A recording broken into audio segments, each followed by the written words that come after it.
हमें कोई 72 हुरे नहीं चाहिए जो कि बॉडी पर बॉम्ब बांधकर फटने से मिलती हो। केवल मानवता ही सबसे बड़ा धर्म है और यही सनातन का उद्देश्य है।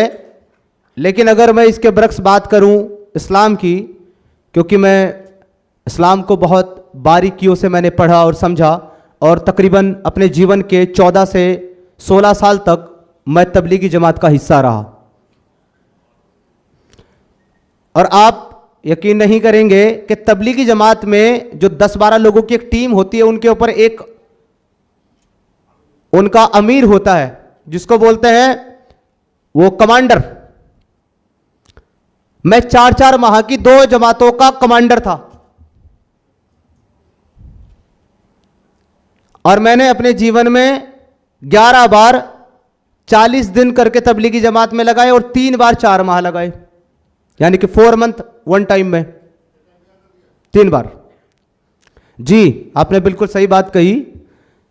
ये आप कह सकते हैं मैंने जाया कर दिया। मैं कहता हूं मैंने सक्सेसफुल बनाया, तभी तो इनकी जड़ें खोद रहा हूं।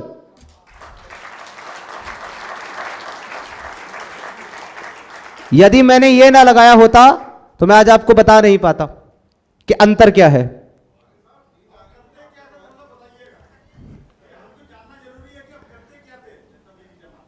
हाँ जी, मैं ये अच्छा प्रश्न है, इसका भी मैं आपको उत्तर दूंगा। तो अभी बात जो है मैं मानवता की कर रहा था। तो यदि इस्लाम में आप मानवता ढूंढेंगे, 6663 आयतें कुरान के अंदर मौजूद हैं। मैं अपने पीसफुल कम्युनिटी वाले भाइयों से पूछता हूं, एक सिंगल आयत मुझे दिखा दें जो मानवता की बात करती हो। एक सिंगल 6662 आप रख लें, मेरे को केवल एक दे दें, मैं मान लूंगा इस्लाम इंसानियत का और अमन का मजहब। ये चिल्लाते हैं ना, Islam is very peaceful religion, इस्लाम अमन का मजहब है, इस्लाम भाईचारे का मतलब मजहब है। किधर तुम्हारी कुरान में भाईचारा नहीं, तो किधर से मजहब है भाईचारे का? केवल एक आयत सिंगल आपको मिलेगी, सूरे अल माइदा की आयत नंबर 32। और बड़े मजे की बात यह है कि दुनिया का हर एक इस्लामी स्कॉलर इसको कोट करते हुए कहता है कि देखो यहां इंसानियत की बात हो रही है। पर जब आप उस आयत के ऊपर गौर करेंगे, क्योंकि उसकी डेप्थ को वो समझ सकता है जिसने अरबी को अंदर तक समझा हो और कुरान को अच्छी तरीके से समझा हो, तो वो आयत भी एक्चुअली इंसानियत के बारे में नहीं, मुसलमानों के बारे में है। वो कैसे, मैं आपको बता देता हूं। वो आयत है, मन अज़ला ज़ालिका कतबना अला बनी इसराइल मन कतला नफ्सिन बिगैरी औ फसादिन फिल अर्ज़, कि अगर किसी ने भी किसी एक इंसान को कत्ल किया 2 गुनाहों के अलावा, यानी अगर 2 गुनाह करता है तो उसमें वो नहीं आएगा। किसी ने भी अगर किसी इंसान को कत्ल किया 2 गुनाहों के अलावा, तो वो ऐसा जैसे उसने पूरी इंसानियत का कत्ल किया हो। वो 2 गुनाह हैं कि या तो किसी का कत्ल किया हो उसने, बदले में कसास के तौर पर उसको मारा जा रहा हो, या फसाद फिल अर्द करता हो, यानी कि जमीन में फसाद फैलाता हो, जमीन में फसाद फैलाता हो। और आपको पता है कुरान के मुताबिक जमीन में सबसे बड़ा फसाद क्या है?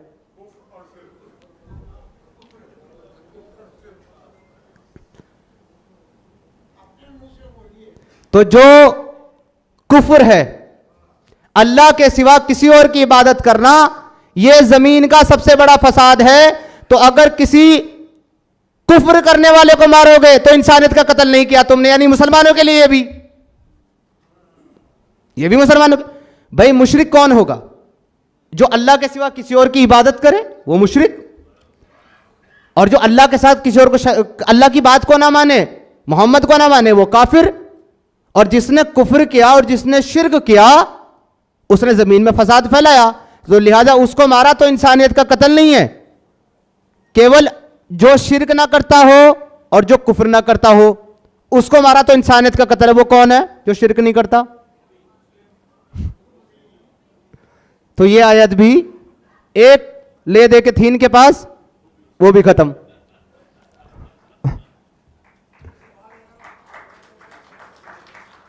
जी मैं थोड़ा सा इसको कंप्लीट कर लूं, फिर मैं, उन्होंने पूछा था मुझसे प्रश्न के तबलीगी जमात में क्या करते थे, आपका भी प्रश्न मैं ले लूंगा दोनों।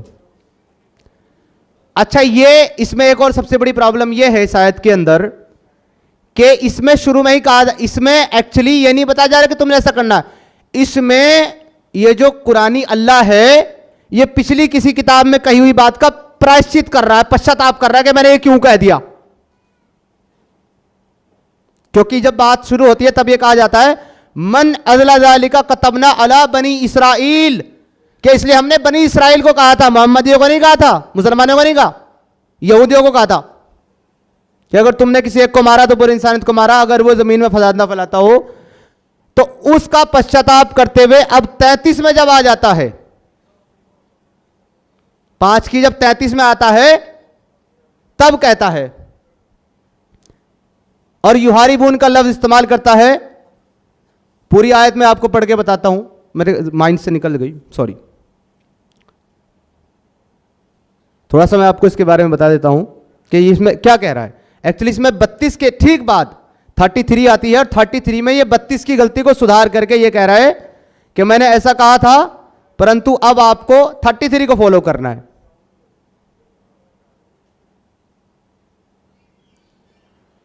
फाइव 33 इसमें कह रहा है इन्नमा जज़ाउल्लज़ीना युहारिबून अल्लाह व रसूलहू व यसअउना फिल अर्ज़ि फसादिन अन तुकत्ता अन युसल्लबू अन तुकत्ता अयदीहिम, यानी कि और यही है सजा उन लोगों की जो अल्लाह और मोहम्मद के साथ हर्ब करते हैं कि उनको मार दिया जाए, उनको सूली चढ़ा दिया जाए, उनके हाथ पांव अलग अलग साइड में काट दिए जाएं, यानी दायां हाथ काटा तो बायां पांव काटो, और बायां हाथ काटा तो दायां पांव काटो, अलग अलग दिशाओं में उनके हाथ पांव काट दिए जाएं, या उनको देश से निकाल दिया जाए, दर बदर कर दिया जाए। ए मोहम्मदियों, तुमको यह फॉलो करना है, बनी इसराइल की गलती मैंने सुधार ली। यह है इस्लाम का पीस।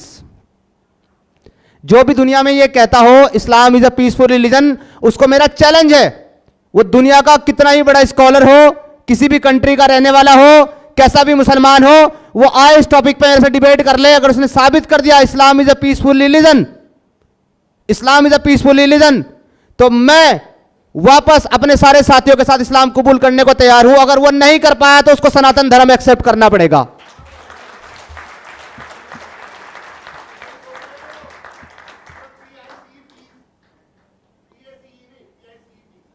जी, टुकड़े टुकड़े गैंग।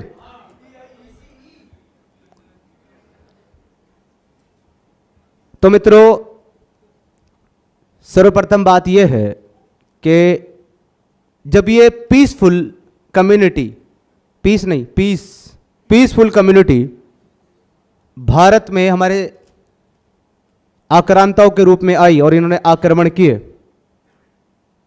तो इन्होंने पूरा पीस दिखाया। इतने पीसफुल थे कि मैं हरिद्वार नगरी का रहने वाला हूं, जैसे कि मैंने आपको बताया।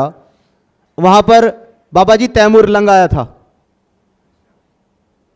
तैमूर लंग जो था वो उसने वहां पर हमला किया था, और हमारे हरिद्वार की जो इंस्टीट्यूशन है वहां पर आज भी वो हिस्ट्री आपको मिल जाएगी लिखी हुई। एक दिन में 1 लाख से ज्यादा सनातनी हिंदुओं का सर काटने का काम किया था तैमूर लंग ने केवल हरिद्वार में। और जो बचे थे वो डर करके इस्लाम कबूल कर लिए थे। मेरे अपने एंसेस्टर भी उन डरपोकों में से एक थे।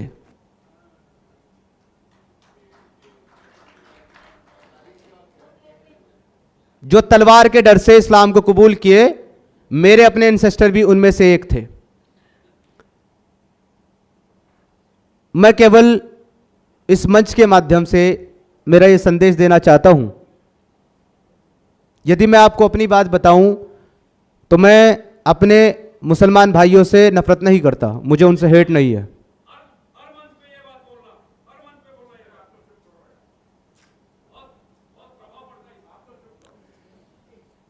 मैं अपने मुसलमान भाइयों से नफरत नहीं करता बल्कि उनसे प्रेम करता हूं। मुझे नफरत है इस अरबी आइडियोलॉजी से जिसने हमारे अपनों को अपना दुश्मन बना दिया, क्योंकि यह आइडियोलॉजी कहती है कि जो इस कुरान के अंदर लिखी हुई बात को नहीं मानेगा वो मुसलमान नहीं रहेगा और वो जहन्नम में जाएगा। वो जो एक मुसलमान है जो पीस से रहना चाहता है, उसको यह कहती है कि अपने मां बाप को, अपने भाई बहनों को भी अपना दोस्त मत बनाओ अगर वो इस्लाम को छोड़ करके किसी और बिलीफ को माने। यह खून के रिश्तों को काटने वाली आइडियोलॉजी है। यह खून के रिश्तों को काटने वाली किताब है जो मां बाप और भाई बहन के पावन रिश्ते को भी काट डालती है। कहती है कि उसको भी मोहब्बत मत करो, उससे भी प्यार मत करो अगर वो तुम्हारे इस्लाम के अलावा कोई और बिलीफ अख्तियार करता हो। यही कारण है कि ये हमारे अपने भारतीय अखंड भारत का हिस्सा, ये पाकिस्तानी हो, बांग्लादेशी हो या फिर ये नेपाली हो या भारतीय हो, ये सब अखंड भारत का हिस्सा है। ये सब हमारे अपने इस कट्टर आइडियोलॉजी की वजह से हमारे अपने दुश्मन बन गए हैं। हम बाकायदा यूट्यूब के ऊपर मूवमेंट चलाते हैं अपनी, एक्स मुस्लिम मूवमेंट के नाम से। मेरा अपना खुद का चैनल है एक्स मुस्लिम समीर के नाम से, जहां मैं डिबेट करता हूं। 240 डिबेट कर चुका हूं आज तक यूट्यूब पर 240 मुल्लाओं के साथ। आज तक एक भी टॉपिक में कोई मुल्ला मुझे हरा नहीं पाया।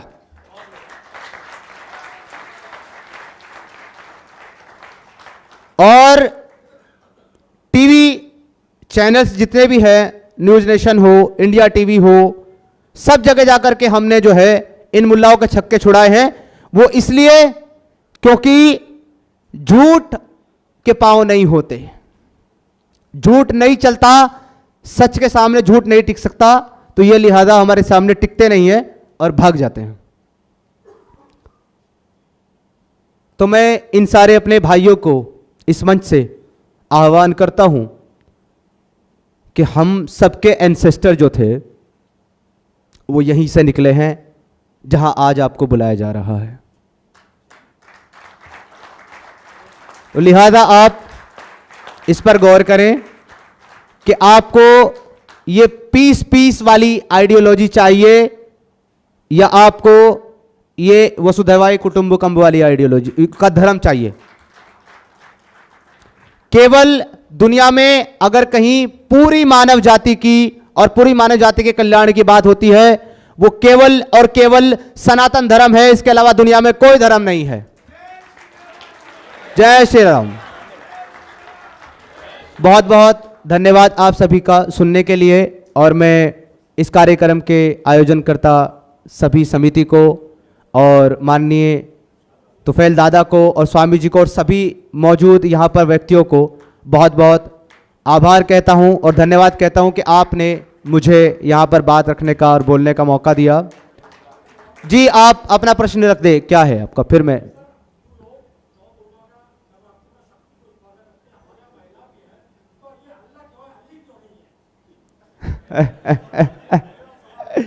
इसका जवाब आपको कुरान में मिलेगा।